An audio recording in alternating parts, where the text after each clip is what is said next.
I never thought I'd be the kind of person to cut off my entire family. I used to hear people say things like, blood doesn't mean loyalty, and I thought they were being dramatic. Then my parents gave away the house I paid for to my sister. And somehow, I was the selfish one. For context, I'm 31, and my younger sister, Emily, is 27. Growing up, Emily was the golden child. Not in a cute, she got a little more attention way. I mean, she could burn the house down, cry about the smoke, and somehow I'd be the one grounded for not opening a window. When we were kids, if Emily broke something, my parents said, she's younger, she doesn't know better. When she failed classes, they said, school just isn't her thing. When she crashed my dad's car at 19, they said, accidents happen. When I got a B in chemistry, my mother didn't speak to me for 2 days because, according to her, you're supposed to be the responsible one. That sentence followed me my entire life. You're the responsible one. Which really meant, you don't get help, but everyone expects help from you. By the time I was 24, I had moved out, finished my degree, and started working in accounting. It wasn't glamorous, but it was stable. I saved aggressively. No holidays, no designer clothes, no eating out unless it was someone's birthday. At 27, I bought a small 2-bedroom house. It wasn't huge. It wasn't fancy. But it was mine. Or at least, I thought it was. Around that time, my parents started struggling financially. My dad's business had slowed down, my mom had some medical bills, and Emily had moved back home after quitting her third job in 2 years because her manager, and I quote, had negative energy. One Sunday dinner, my parents sat me down like they were about to announce a terminal diagnosis. My dad sighed and said, we're going to lose the family home. I asked how far behind they were. My mom started crying. Emily sat there eating mashed potatoes like this had nothing to do with her. They were behind on the mortgage, behind on utilities, behind on credit cards. The numbers were bad. Really bad. I asked why they didn't tell me sooner. My dad said, we didn't want to burden you. Which was funny, because 5 minutes later, they absolutely burdened me. They asked if I could help with the mortgage for a few months. Just until Dad's business recovered. Just until Mom got back on her feet. Just until Emily found a job. I said yes. That was my first mistake. A few months turned into 6 months. 6 months turned into a year. I was paying my own mortgage and half of theirs. I was exhausted, but every time I brought it up, my mom would say, we're family. We help each other. The problem was, we always meant me. Eventually, I told them I couldn't keep sending money without some kind of plan. That's when my dad suggested something that sounded reasonable at the time. He said, why don't we put the house in your name? You can take over the mortgage officially. It'll protect the house, and when we're gone, it'll be yours anyway. I didn't love the idea at first. It felt messy. But I also didn't want my parents homeless. So we went through the process. I paid the overdue balance, refinanced what I could, and took legal ownership of the house. Let me repeat that clearly. The house was legally mine. Not emotionally mine. Not family promise mine. Legally. Mine. My parents continued living there, and I continued paying for it. For 3 years.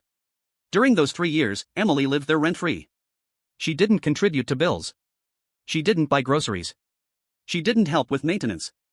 But she did complain. The kitchen was outdated. Her bedroom was too small. The neighbors were weird. One time, she told me I was lucky because I had 2 houses. I laughed because I thought she was joking. She wasn't. I said, Emily, I pay for both. She rolled her eyes and said, yeah, but you're good with money. Some people are just better at life. That sentence stayed with me. Some people are just better at life. As if my stability was a personality trait and not the result of years of sacrifice. Then, last year, my parents called a family meeting. I already knew something was wrong because they invited me over on a Saturday afternoon and my mom had baked lasagna. My mom only makes lasagna when she wants something. I walked in, and Emily was sitting at the table with this smug little smile. My parents looked nervous. My dad cleared his throat and said, we've been talking, and we think it's time to make things fair. That word. Fair.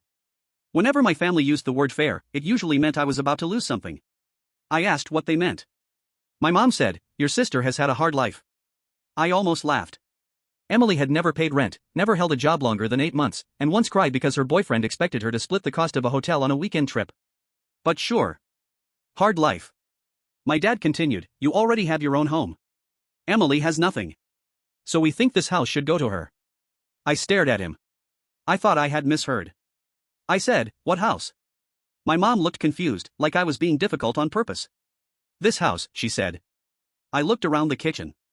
The kitchen I had paid to repair after the sink leaked. The walls I paid to repaint. The roof I paid to fix. The mortgage I paid every month. I said, slowly, you mean my house? Emily scoffed. Don't be dramatic. It's the family house. I said, it's legally my house. My dad's face hardened. Only because we trusted you. That one hit me. Trusted me? I saved them from foreclosure. I paid their debts. I took on their mortgage. And somehow, they were acting like I stole something. My mom started crying and said, we just want both our daughters to be secure. I said, then why does Emily's security require taking something from me? Emily snapped, because you don't need it. I looked at her and said, neither do you. You live here for free. She slammed her hand on the table and said, this is why nobody likes talking to you. You always make everything about money. I stood up and left before I said something I couldn't take back. For 2 weeks, I ignored their calls. Then the messages started. My mom, you're breaking your father's heart. My dad, this isn't how family behaves. Emily, you're so greedy it's actually disgusting. Then my aunt called. Then my cousin. Then a family friend I hadn't spoken to in years. Apparently, my parents had told everyone I was trying to kick them out because I wanted to sell the family home for profit. Nobody mentioned that I had been paying for it. Nobody mentioned that the house was in my name. Nobody mentioned that Emily wanted it handed to her for free. So I did something I had never done before. I stopped defending myself privately. I posted the receipts in the family group chat. Not angry messages. Not insults. Just facts. The refinance paperwork. The mortgage payments. The bank transfers. The repair invoices. The property tax payments. 3 years of proof. Then I wrote one message. Since everyone has an opinion about the house, I'm sharing the full context. I took legal ownership because mom and dad were going to lose it. I have paid the mortgage, taxes, and repairs since then. Emily has contributed nothing. I will not be transferring a house I pay for to someone who refuses to work.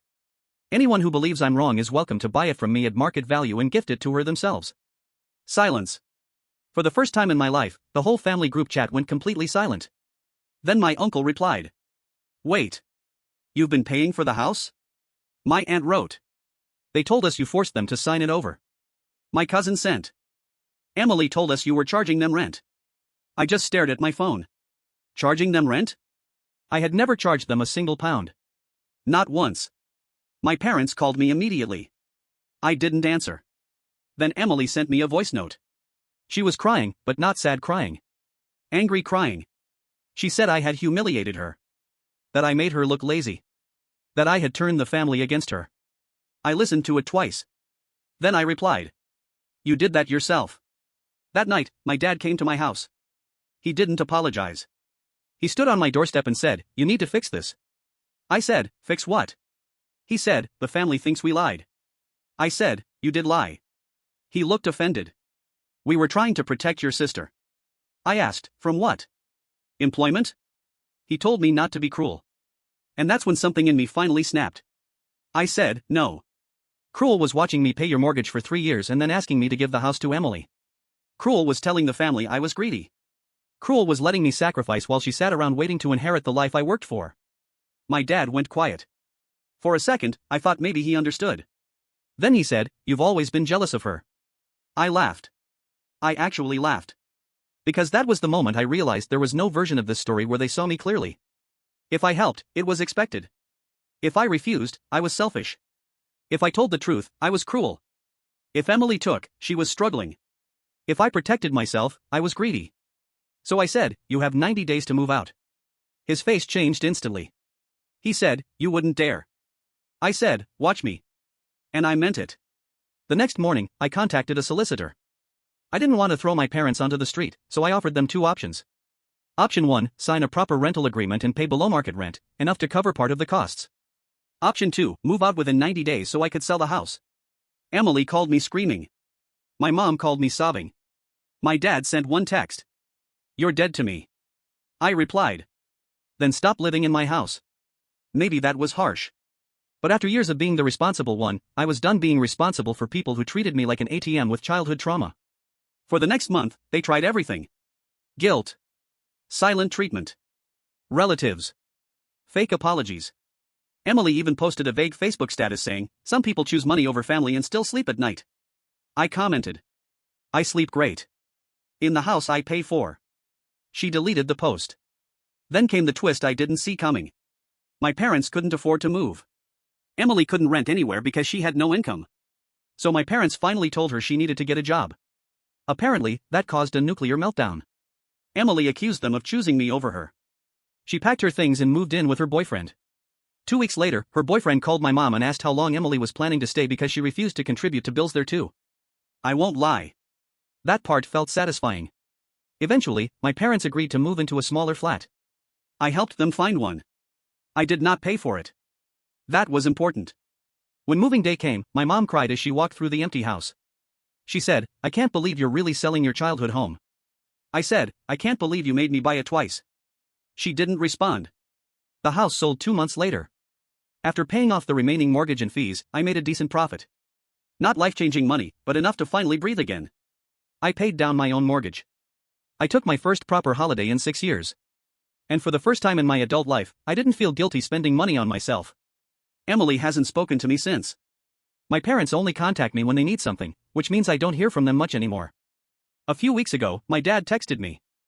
"Your mother misses you. Family shouldn't fall apart over a house." I stared at that message for a long time. Then I replied. "You're right. It didn't fall apart over a house. It fell apart because you thought I existed to fund everyone else's life." He never replied. And honestly, that silence felt better than any apology they could have given me. Because I finally understood something. Being the responsible one doesn't mean you have to be the sacrificial one. Being good with money doesn't mean everyone else is entitled to it. And family isn't the people who ask how much more you can give.